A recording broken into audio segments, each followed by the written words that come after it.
Looks great here. Welcome to episode 5 To the South.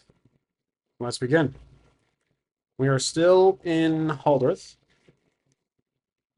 and Mortar has returned to the main city hall in Haldreth to await the ruling that will be bestowed upon Mortar from the 12 members of the council. So, Mortar enters the hall, and once again, he appears in front of the 12 members, the 12 most high ranking members of the council, but there are a few missing. I'd say there's probably six, so half a dozen of them. So he's waiting to be spoken to. He doesn't want to say anything just yet. And moments later, the rest of them start to enter. Let's check on our document while they enter the hall. So I've made some updates. You guys can't exactly see it, but I've basically refined and cleaned up the locations. So characters basically are player characters. And then there are the stateless ones. These ones don't are not really these two are not really bound to any location per se.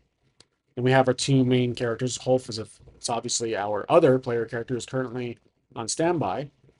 We have our world map.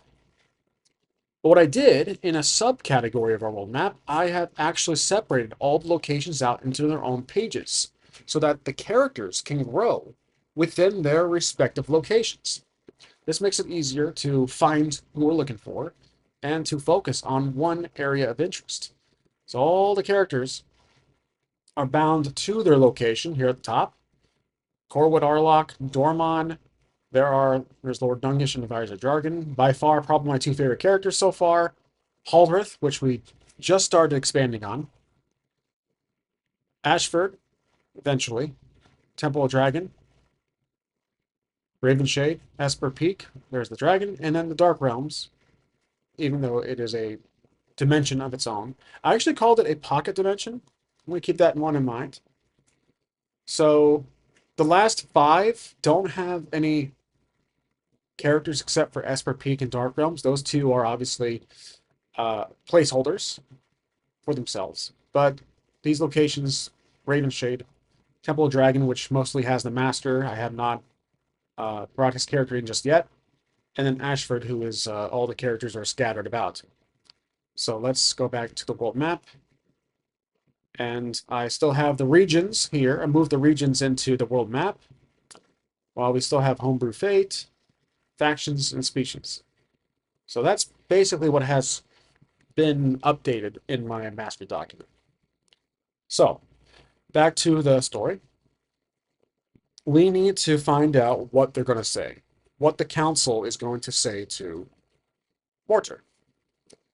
And in Mortar's respects, I have also fixed up his aspects a bit. I lowered his refresh rate to 2 because I realized that I think in the game, if you want more than 3 stuns, you need to spend a fate point or a fresh point to add a stunt. So what I have here, 2 of my stunts are related to weapons. So I don't count that towards our refresh rate. But essentially it's dual blades, accuracy, leather armor. Those 3 are, well, I'd say leather armor is an item, dual blades is an item, but accuracy, magic stone, tactical genius, and map of the southern island, which was given to us from Galera, I believe. Let's go to my Corwood here, or Haldreth, Shafa. So my math might be wrong here, because if we look at his character sheets here, dual blades gives us a +1 attacking from behind to the shadows. Not a +2. I did a +1 because we're using the Power by the Apocalypse, which is a little slightly more compact compared to the 4 dice, the 4 fate dice, which gives you a +8 or higher. Accuracy is a +1 when attacking from a distance. Leather art item is an armor, is a item. +1 when defending. The magic stone is an item and is currently broken. And actually, we don't actually have it. So it is in the hands of Shafa. I'm going to put that in here. Shafa has it. And then the tactical genius is a +2 when planning ahead. I moved that from an aspect. This aspect should be more generalized compared to a certain skill, which tactical genius could be seen as a skill, a specific specialty. Then at the bottom is map of the southern island, which was given to us. So I believe 2 of these are actual stunts, skills that our character has that are not item related. So what I'm going to do is bump up my refresh rate back to 3. I was mistaken there. I was doing it right, but I think 3 makes sense. Technically, I have 6 stunts, but I'm going by the logic that 2 of these are inner character skills that are not just items, but they are technically bound. Accuracy and technical genius are skills. The rest are item related. So I hope that makes sense. I could be mistaken. Let me know what you guys think. But anyways, let's roll on the table here to see what they are going to say. We can do plot twists, we can do pay the price, we can do action and theme. Let's try action and theme. We still have the Oracle from Fate Chart, so that's still there. We're at Chaos Factor 6, which I think is actually suitable for this moment. So let's do action and theme. And it appears gather, which they are technically doing. And then we have 30, which of course is blocked by the dice. Bond. Gather, bond. Gather, bond. They want us to find Holf, to bring him back. They want to speak to both brothers. Gather, bond. The bond meaning wolf, Holf. Perhaps. Let's actually ask the Oracle. So, I think it's actually, I'd say it's likely that they are talking about Holf. Let's roll here. Likely. So 85 or less. 55. Okay, that's a yes. So indeed, it does mean Holf. They concluded that to make a judgment or a ruling on our presence here, how it is deemed necessary. I know that sounds very vague, but just roll with it. They need Holf to be here. They need two. Now that the discovery that Mortar is alive and healthy and well, while Holf is out there doing his thing, they are mistaken. They were not correct in their ruling, bestowing the name of Ashford into just Holf. Mortar has the right to the name, but he's not. He needs to be present with his brother, so they both get the name. And then obviously the father, we'll see. I think more so it's the youngest of the generation that gets the name, but perhaps they have a plan. So they decide, in order to fulfill our family's name, restore its royalty, they need both Hulf and Mortar present in the chamber, in the hall. So one thing I did do for all my characters was give them alignments based on traditional D&D. Not OSR D&D, just at its peak, let's say probably 3 or 4 maybe, but let's go to the doc here. So basically, I give them all alignments. There's Shafa is neutral. But let's go up to Corwood. Damon is neutral. Glara is neutral. Moss is chaotic neutral. Ellery is chaotic good. Tegan, when he was alive, was lawful evil. Sarah is neutral good. Arlok, we have, actually I did not give them any alignments. Lord Dungish, he is chaotic good, and Advisor Jargon is lawful neutral. Hint, hint. So that is something I hope helps me roleplay a bit more in character, even though characters can break their alignment at times, which pisses the GM off. But I'm the GM here. So Mortar is actually, I didn't show you guys what he is. I did actually give him alignment. Mortar is neutral good, while Hulf is actually neutral, probably bordering on neutral good. But right now he's neutral. Once we get to him, we'll be able to develop that more. I think once he finds his brother, he will probably start to lean to neutral good. But Mortar does indeed do good, and he has. He has helped others, but he still works within his own right. He doesn't really bound himself to any agency or faction for the most part. He's all over the place. So, Mortar, what would he do here? Hearing of this temporary injunction, they say if you can go find your brother and bring him back here, we will indeed bestow the proper royalty of your family's lineage to both of you. So you may be seen as the remaining survivors of the Ashford name. So Mortar, I think, agrees. But the complication is here, he needs to seek the magic sword for Shafa. That's the current side quest. Then she will fix the stones, or she will fix the stones during that time. I think she does trust him. She's neutral, but she does trust him to find the magic sword while she does her thing with the stones. So he is now.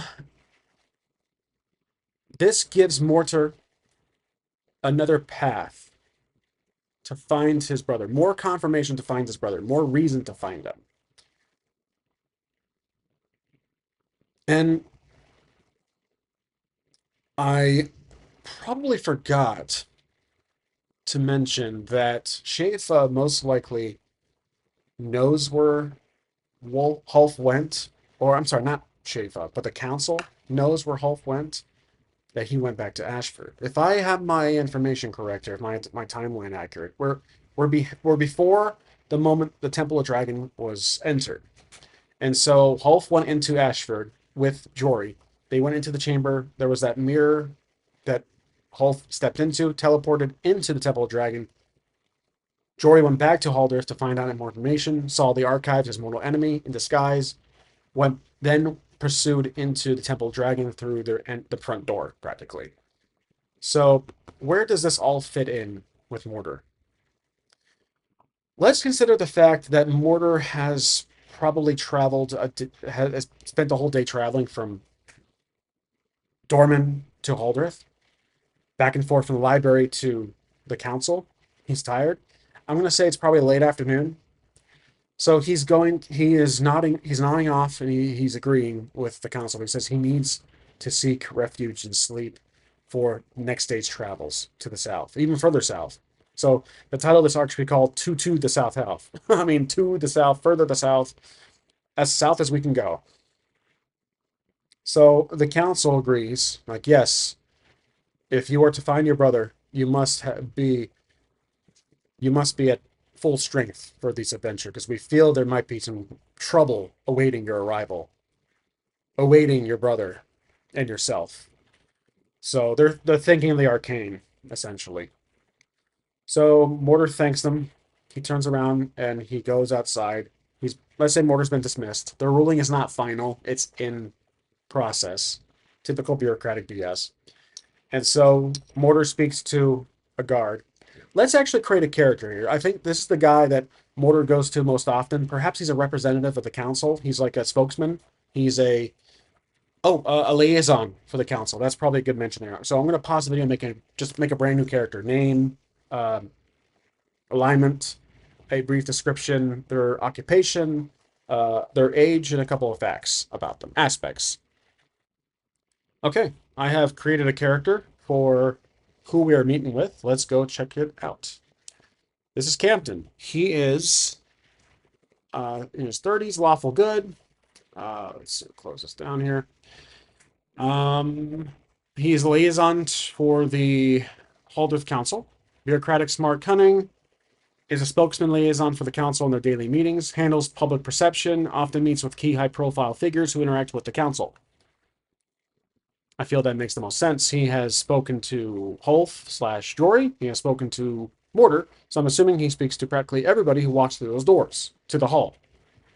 So that's who we're currently speaking to, Campton. So Campton informs Mortar that after you find your brother Holf, who, based on what I can gather, has traveled south to the village, the ruins of Ashford, and uh, Mortar takes out his map that um, Shafa has provided him and shows it to Campton. Campton points on the map where Ashford is, so now we know where Ashford is. It's probably labeled anyways in some stencil and some ink. So he's okay. That's not too far, but obviously it is also going to require travel through the Cursed Center. He says, "Have you ever been through the Cursed Center?" And then Mortars was about to say in my childhood, but not recently. And then Campton stops him and says, I'm aware of your childhood, but have you in your adulthood traveled through the Cursed Center?" Mortar says, "No, I never have traveled through the Cursed Center. What can I expect?" Campton, he fixes up his clothing, straightens himself out. He says, "Well, expect darkness to be a common occurrence. There are most likely going to be strange noises, beasts, and a foul odor on your way there. But the most often threat that travelers from, I think, Cornerstone have encountered, because as you can see, the Cursed Center does bleed into the path between the Great Top Range and City Haldreth. So most likely by boat is a common passage from the Cornerstone settlement. He's basically saying that there is rumored to be beasts there of magical properties, beasts with magical properties, strange noises, sightings, the dead, zombie. He's going through a whole list of superstitions. So Mortar's like, "I'm confident I can handle these problems. I've already dealt with a few orcs earlier yesterday." And Camp is like, "Orcs? Hmm. Only heard of them. Where'd you encounter them?" And he says, "Outside Dorman." He says, "Oh, yes, Dorman. We have our relations with them. We actually provide them aid often. And they provide us with their best." Trying to think of what exactly. If Haldorf gives humanitarian aid or supplies, weapons, they trade something else in exchange. So it's a trade, it's an import export. I'm trying to think of what Dorman would expect. Oh, wood. Lumber. So let's say he provides Haldorf with lumber. The best of lumber. So I think that's expected because again, Dorman is surrounded by forest, and Haldorf is not exactly surrounded by forest. So maybe they use the lumber traded with weapons and bows and arrows and armor and resources, food, water, in exchange for lumber. So let's keep that in mind. Actually, let's add that to the list. So let's go to Haldorf, the top, and we will say often provides, or let's say often trades weapons, armor, resources to Dorman for lumber. And we go to Dorman, trades with Haldorf, sending them lumber. Limber. Sorry, can't type at this angle. So sending them lumber. Okay, right. I believe that makes the most sense. So let's go back to our Campton character here. Okay, good. That has a. I was going to say people like soldiers, but I'm thinking, well, Dorman's not exactly a heavy populated area. It's just a small village, so they probably wouldn't have manpower um, to send to Haldreth, and that will create a whole subplot. Why is Haldreth preparing, trying to recruit more people or soldiers, more guards, as there'd be some kind of war breaking out. But I don't think I'm going. I don't believe I want to introduce any regional conflict just yet. So something might be spewing the background, stirring the background, if I speak English. And for now, lumber makes the most sense. Maybe Holderith is trying to expand or build after some fires, but what have you, we can explore that later. So, knowing what to expect on his way to Ashford, he thanks Campton for the assistance. And the sun is setting. Campton says you are welcome to stay at the nearest tavern or the nearest inn on for a very pleasant discount to the daily charge, the daily rate. If you say you are here on official business with the council, any questions, see Campton. So Mortar has that perk now. He makes his way to the tavern. He meets with, or not the tavern, he meets with the innkeeper, and says he just needs a nice stay. He gets a room. He goes upstairs. And this is where I typically like to roll a plot twist. So he's upstairs in a new inn, much fancier than the one on Dorman, much more, much cleaner, much bigger too. But let's see what happens. I want to roll a plot twist. 67. Interesting. Okay, so the enemy gains new allies. This is what I was talking about yesterday in the last episode. Let's go to the document. So I was waiting for this kind of roll. This is something out of Mortar's control and actually his literal vicinity. Let's go back to Dorman.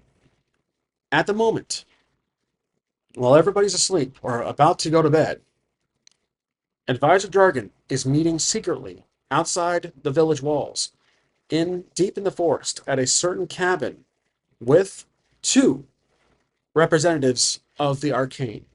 He is having a secret meeting with the Arcane, detailing what he wants to achieve with their partnership. Jargon is explaining that if he does indeed partner with Arcane, he wants resources and power, authority over his brother. He wants his brother. Let's say this. I'm trying to figure out how this conversation will go. Jargon has no care for his brother. He wants the Arcane to take him out, to make it look like it's an attack. And in doing so, the favor Jargon will give to the Arcane can use Dorman as a doormat, basically a site they can operate out of, or through, basically. So allowing them clean passage through Dorman, regards to resources, stays, as a safe house, stuff like that. Just perks to stay here. He says, your people are welcome here, as long as you can promise me making this look like some kind of attack, perhaps plot it on the orcs. So if you guys using your magic or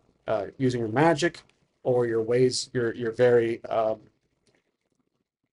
your abilities of working in the shadows as rogues, a mixture of rangers.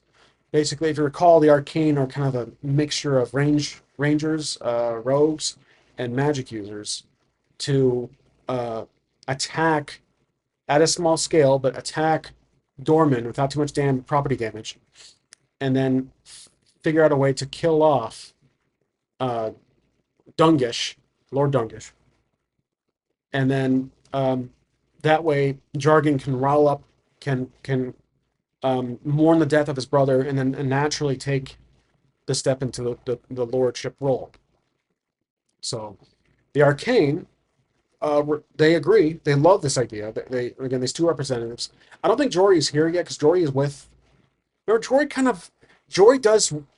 is the leader of the Arcane, but he kind of does his own thing. He entrusts his people to spread their influence and power throughout the Escabur landscape.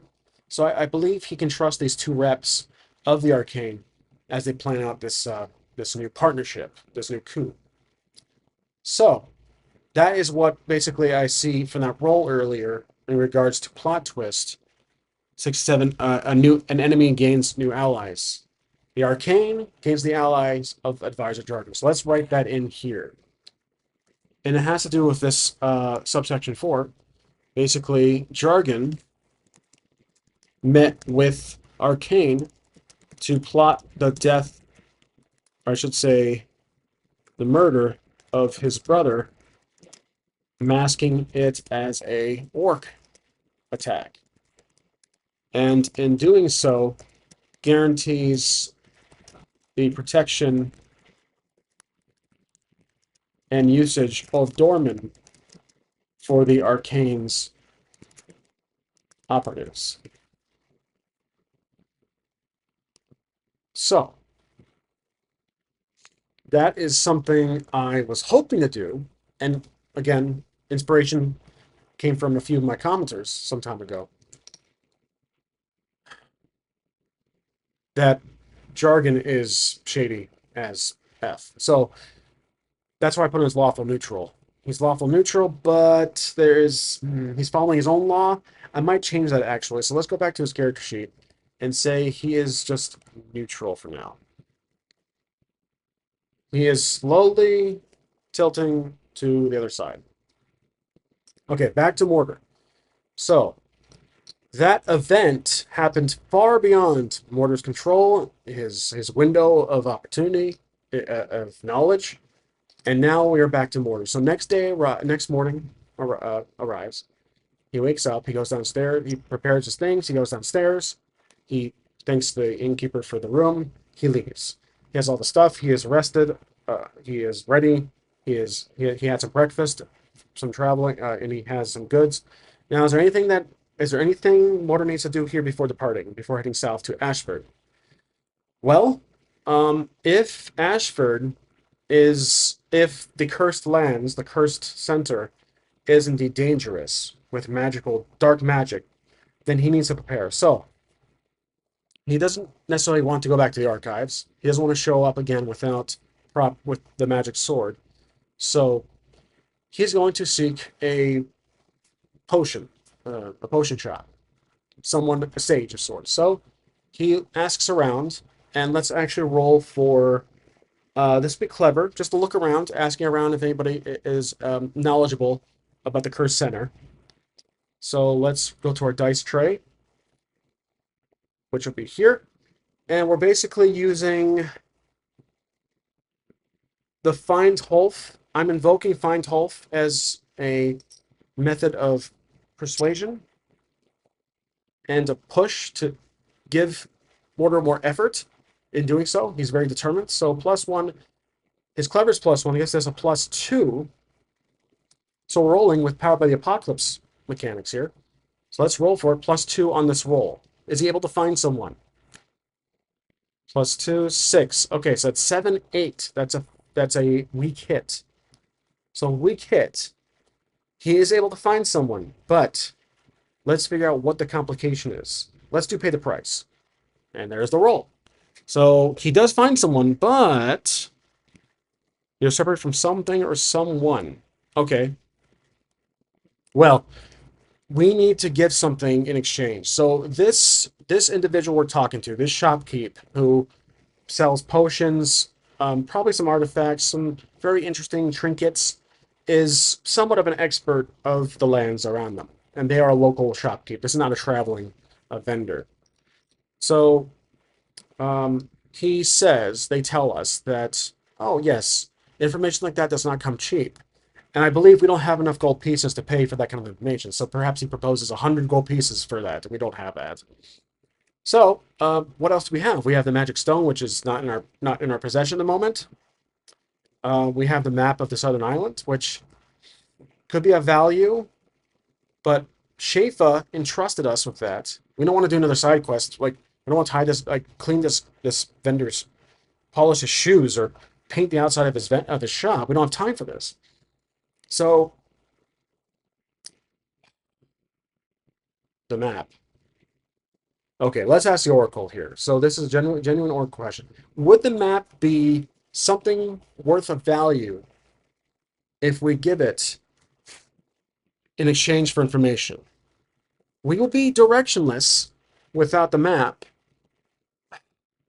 I don't want to do that.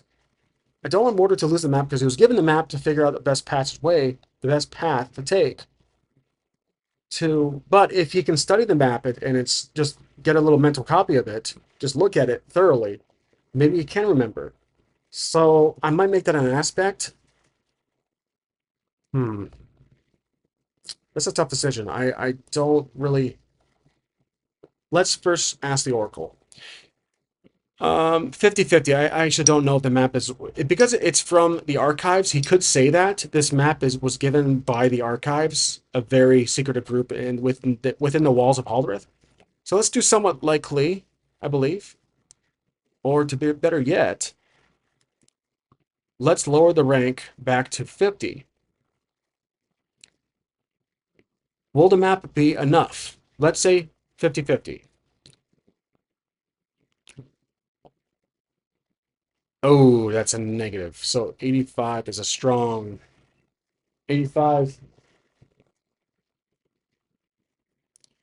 All right, so that's a strong negative. The map will not be enough to trade for information on the cursed lands, the cursed center. So I think Mortar is just going to stomach it and go without any information, really. I mean, the councilman, the liaison, what was his name? Campton, gave him some decent information regarding to what to expect, but not anything exact. Just some vague prophecies or some vague superstitions. So I really don't think we can do much of the shopkeep, so we're going to have to pass. In the shop, we turn around, we're about to leave, and let me roll on. I have an idea, I have a theory something might happen, or I have an inkling something might happen here. Let's go to our action themes and see what happens. 28. Investigate. 9. Wound. Investigate wound. Maybe the shopkeep, this potion, this herbalist, a herbalist. Let's say it's a herbalist. This herbalist perhaps has something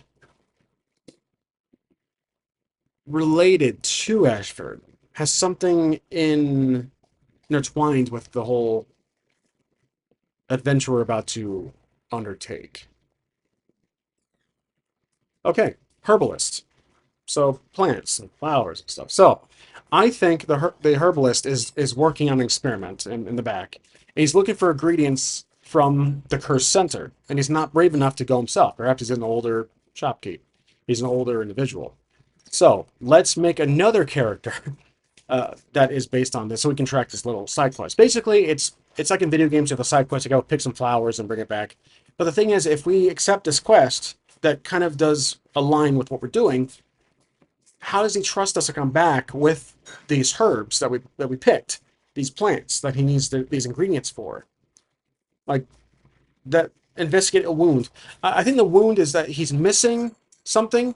Investigate, he needs to go find it. So that could make sense. I believe that is the most simplest task possible, but he needs to trust our word. That's the thing.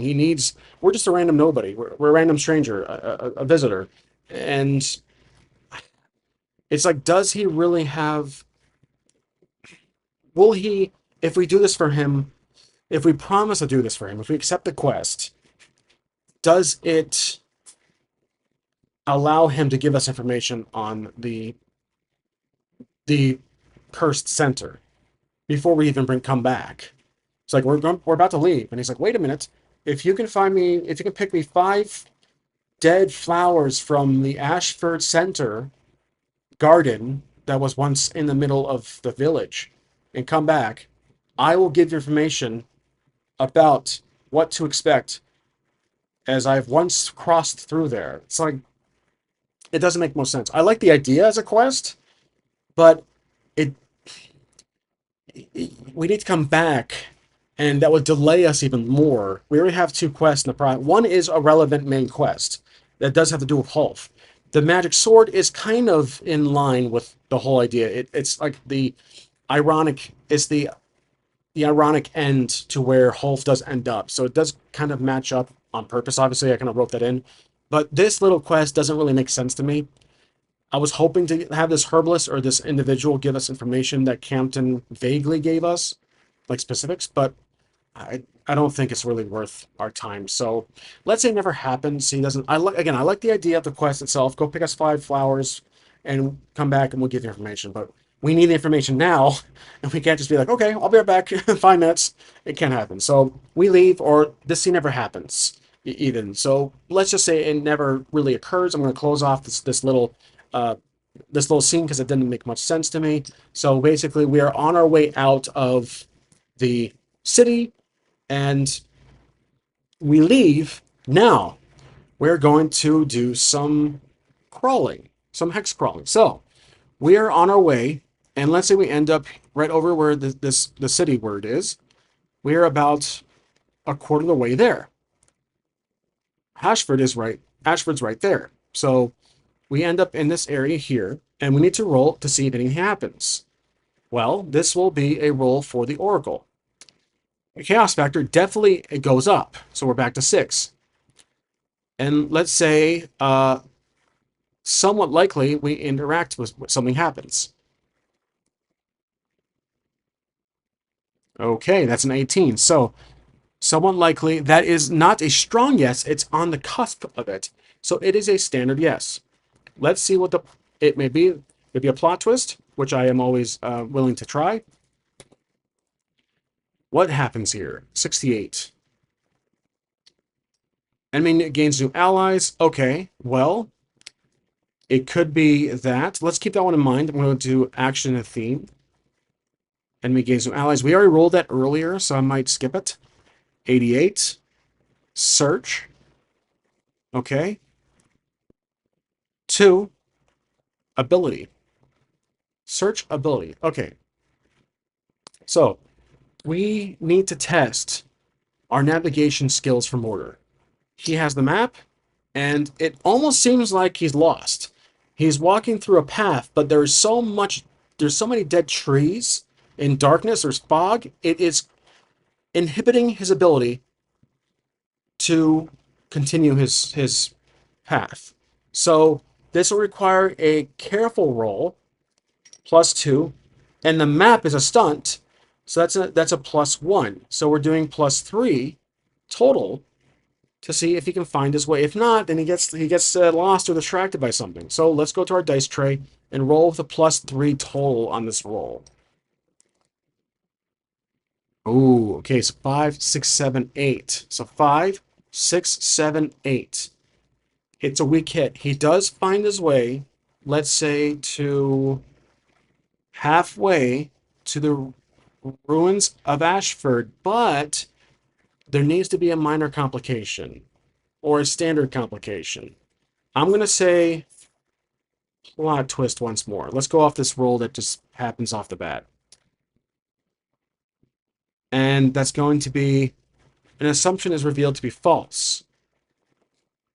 Well, let's say that it's been not difficult, but not easy so far. He hasn't encountered anything. Okay, sorry about that. Had a phone call. All right, so this means Mortar was expecting, or Mortar's assumption was, based on the roll. So again, we have to go back to our roll here. 20. An assumption is revealed to be false. Well, I want to reverse that. I want to use that for inspiration. He was assuming at the start, he was expecting an encounter, like a conventional beast, a magical, something with dark magic. But I think what he's running into is he thought he got to Ashford. He thought he arrived, but what he's looking at is an illusion. It's the fog. The fog is playing tricks with him.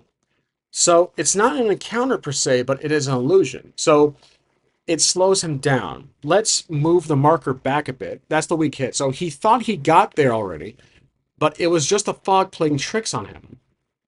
Not an enemy, not an encounter, but it is, I think that's what goes best with the roll there. An assumption for you to be false. Okay, that makes sense. The weak hit is, he's walking, he sees some buildings, some structures. It turns out it's just like an abandoned, it's just an illusion. Some fallen over trees in the distance from the fog was messing with his vision, and he was hopeful, but it wasn't that. So he continues on, and we proceed forward.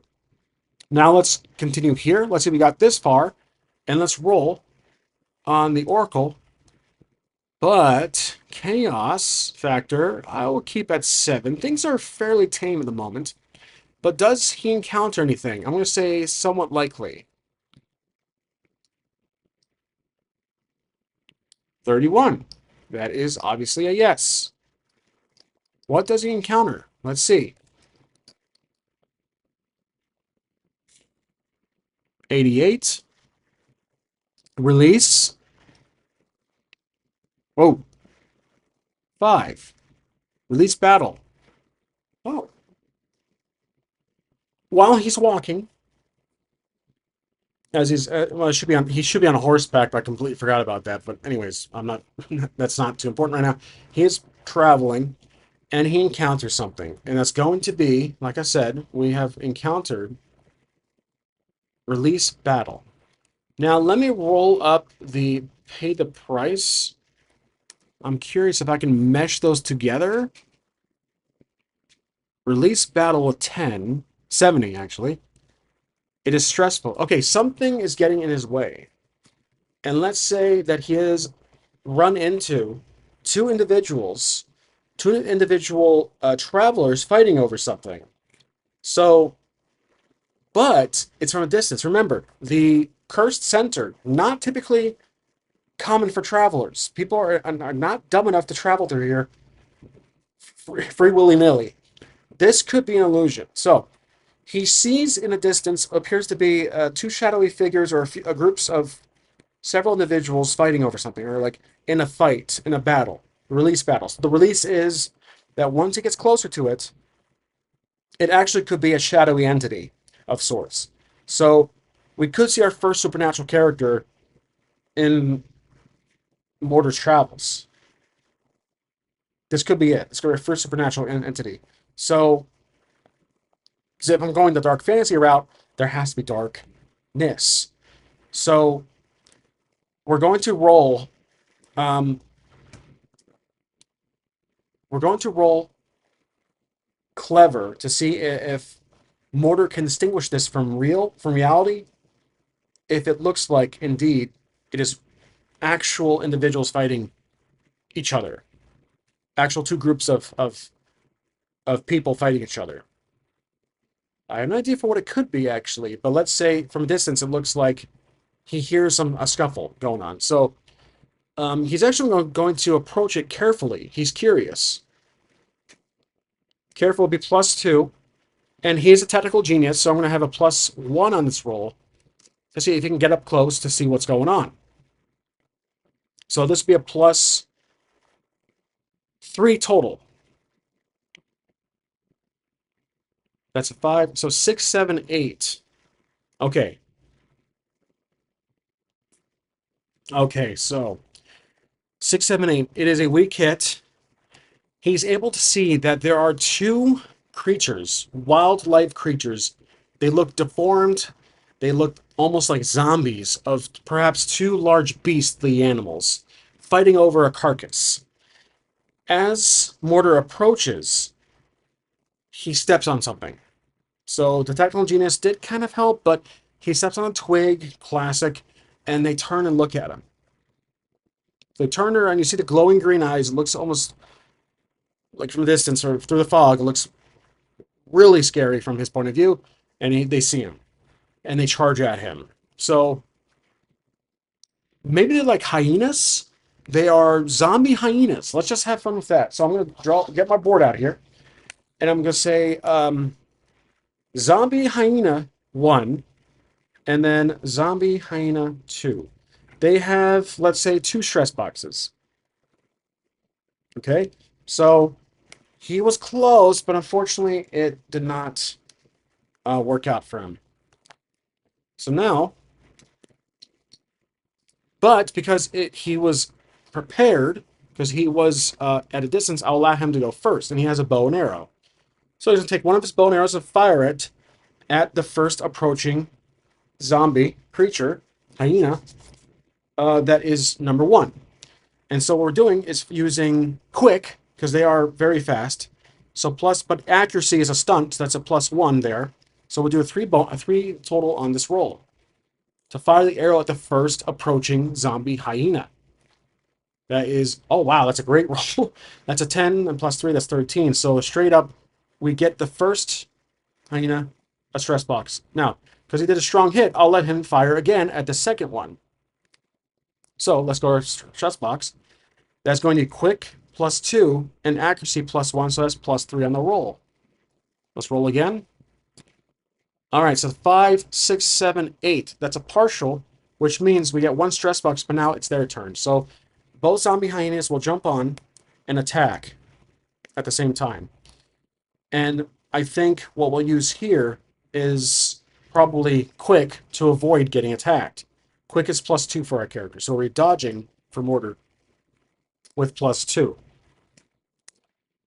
All right, so he's dodging them as they attack, plus 2. That is a 5, 6, 7, 8, 9. That's a partial. So let's say the partial success, a weak hit, he does dodge, but I want to see what pay the price shows. He does dodge, but 24, something value is lost. Oh, the map. So the behind his claws, if they have claws, I really don't know, swipes at his map. It's on his side. Maybe it's wrapped up in a scroll and rips it apart. So where's my character sheet? Here we go. So the map is ripped. He doesn't have time to examine to see how badly ripped it is, but he got the map. Something of value is lost. That makes sense. Okay, now it's his turn. He's going to attack with his dual blades at the first hyena. That is going to be a plus 1 bonus. Actually, it is not, because when attacking from behind or from the shadows, we're not doing that. We're in close quarters combat, and so this will be quick plus 2 on this roll to strike the first hyena. All right, that's 7, 8. Okay, and then quick is 2, so that's 9, 10. So 7, 8, 9, 10. We kill off, even though it's already dead, we kill off the first of the 2. Then it's a weak hit, or it's a strong hit. We have a chance to strike the second one with quick. So roll again. That is a 6, 7. And then quick is 8, 9. So it's half, which means we do get a hit in, but before it dies, it does end up hitting us. So we take a stress box. All right. We have thus defeated these two encounters.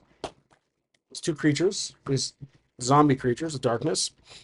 Hyenas, apparently. I'm just saying hyena is a placeholder. Not really a specific type of beast. But we're able to take them out. So now, after that, we are approaching closer. We are closer to Ashford. And as we just arrive, let's roll to see what happens as we approach our final destination. This will be, let's do plot twist. 44. You and an enemy share a common goal. Oh, interesting. Okay. You and enemy share a common goal. Well, the enemy is the arcane, and we haven't met them yet. We've met the archives. They're not an enemy. So I don't think this is really possible just yet. So let's roll on action themes to give some inspiration here. As we are outside Ashford, we're finally back at our home. 32, breach. Okay. 16. Innocence. Breach the innocence. Oh, common enemy. I think I have to compel something here. The Dark Realms. I believe as he gets closer to the Ashford, the portal is there, though it is not... Well, okay. So the village is, in fact, contaminated with the Dark Dimension, and because Mortar, like Hulf, is a descendant, or has a connection with the Dark Realms from prior, his control of the Dark Realms is actually stronger than Hulf. So, as he gets closer, based on that roll we just did for Breach Innocence, the Innocence is Mortar in general, it kind of relates to the prior roll, the plot twist, common enemy. kind of does.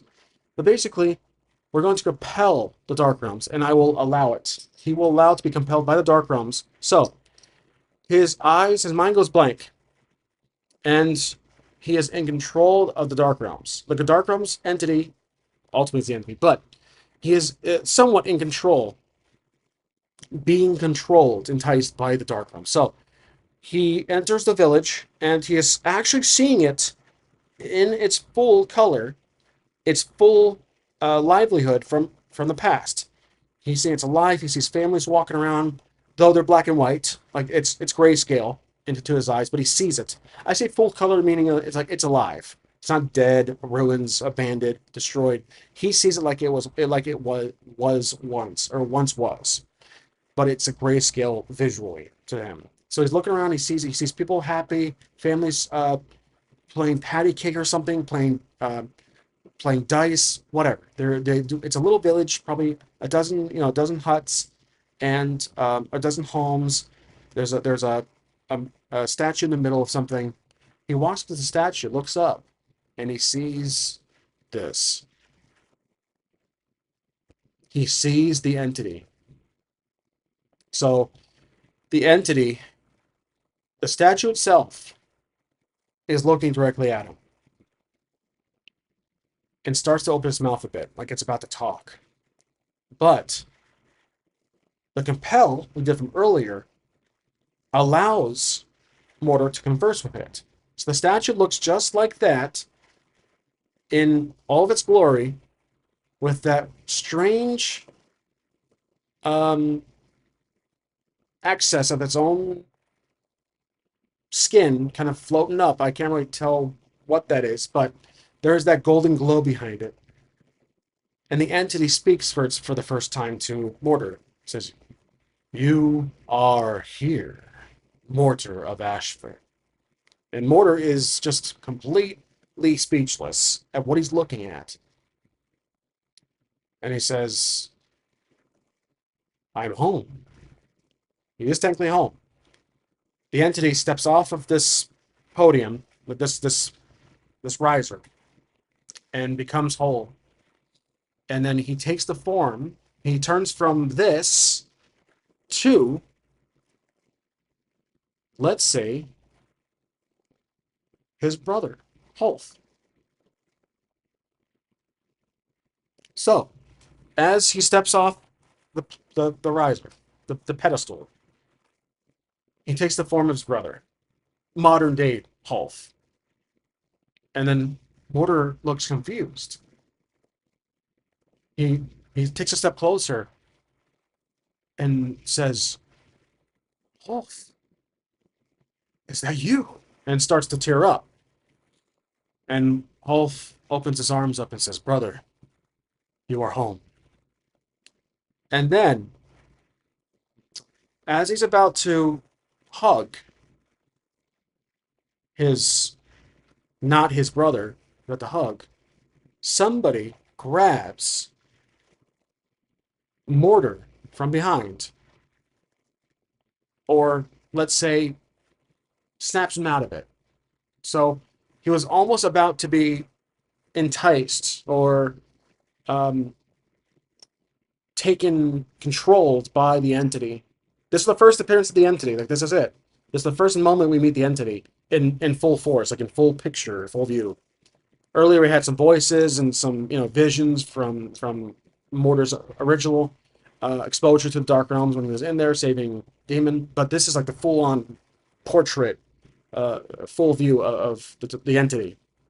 I'm trying to figure out who would pull him out. I want him to get pulled out, but it has to be someone in the area. Well, we know that someone from the first series, Edwin, was killed. He was a spiritual guide for Holth, and then I kind of forgot about him for a bit. But I want to say that his soul, even though I think I recall that his soul was released, it's still bound to this reality in some form, but as a spiritual guide. So he gets pulled away, and then the whole Ashford turns into a ruins again. And he steps back, and the statue of the entity is like broken. It's just a couple legs and that's it. Just like two pieces of legs. One is a little taller than the other, like it's been broken off. So Ashford actually honored or prayed to the entity as some kind of god. It's almost like misguidance, like a cult,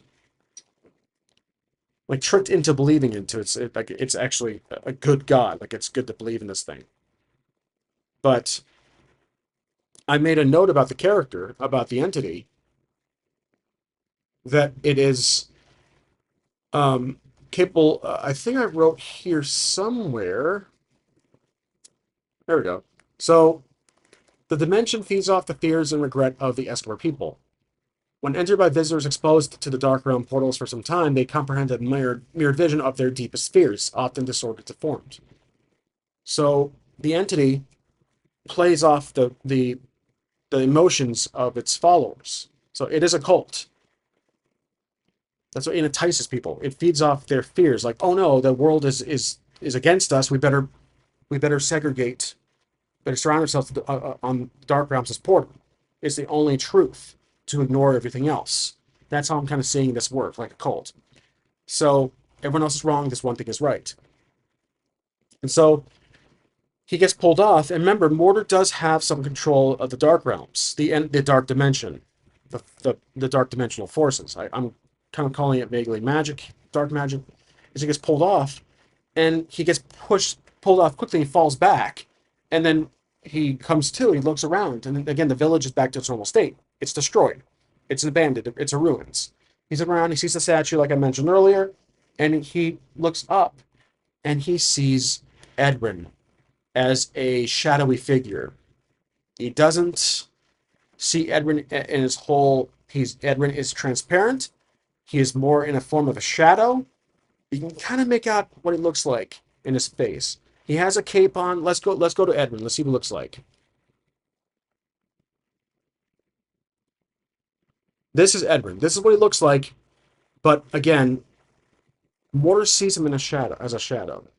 He doesn't know who he is. I don't think Mortar really.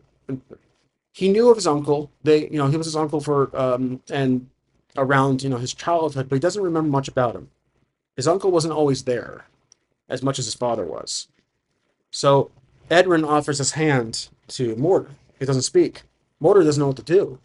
He's seeing this random darkness, this random ghostly spirit. And then Edwin speaks. He says, Mortar, take my hand. And the hand kind of reaches down. It looks trustworthy, so we're going to use careful. I'm going to roll careful here. Plus, spend an aspect for Dark Realms, which gives us a +1. So careful +2, and then the aspect +1 for a +3 to see if you can trust this. Basically, trying to see if you can read, if you can remember this person, remember who this is, if he recognizes the spirit. So he knows its name. So rolling +3 on this roll. So +3 on this roll. 6, 7, 8, 9. Okay. A weak hit. But it's more, that roll kind of will drive the result here, the outcome. So he will take the hand and stand up. He does trust him, kind of, but doesn't recognize him. So Mortar says, who are you? Edwin is holding his stick as his cape kind of flaunts in the wind. He says, you don't remember me, do you? Do you not recognize me? And Mortar tries to clean out his eyes a bit. He tries to he can't. The weak hit the weak hit is not allowing him to fully comprehend what he's experiencing. It's slowing him down from understanding. And he says, I don't. Edwin says, that's a shame. I am family. And Mortar, Hulf? And Edwin laughs. He goes, no. I knew Hulf. I raised him after the Great Rift as my own son. And then it clicks to Mortar. He knows the guy. He says, Mortar starts to kind of get a little teary again. He goes, Uncle Edwin. And Edwin, you can kind of see a smile. He goes, yes, it is I, Edwin. I've come from afar, and it appears so have you.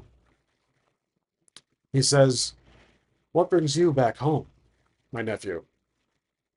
And that's where I'll close off this episode. So, notes for myself, Mortar is speaking to Edwin's spirit. Edwin has this habit of making himself present or making himself useful as a spiritual guide. But I believe Edwin is actually kind of stuck in the Ashford area after Hulf's little incident from earlier, from prior Past Echoes arc. I know the dialogue is a little cheesy, but that's basically what happened. So that's going to be it. Hope you guys enjoyed. As always, thank you for watching. I'll see you in the next one. Please subscribe, like, rate, and most importantly, comment and share. I will see you in the next one.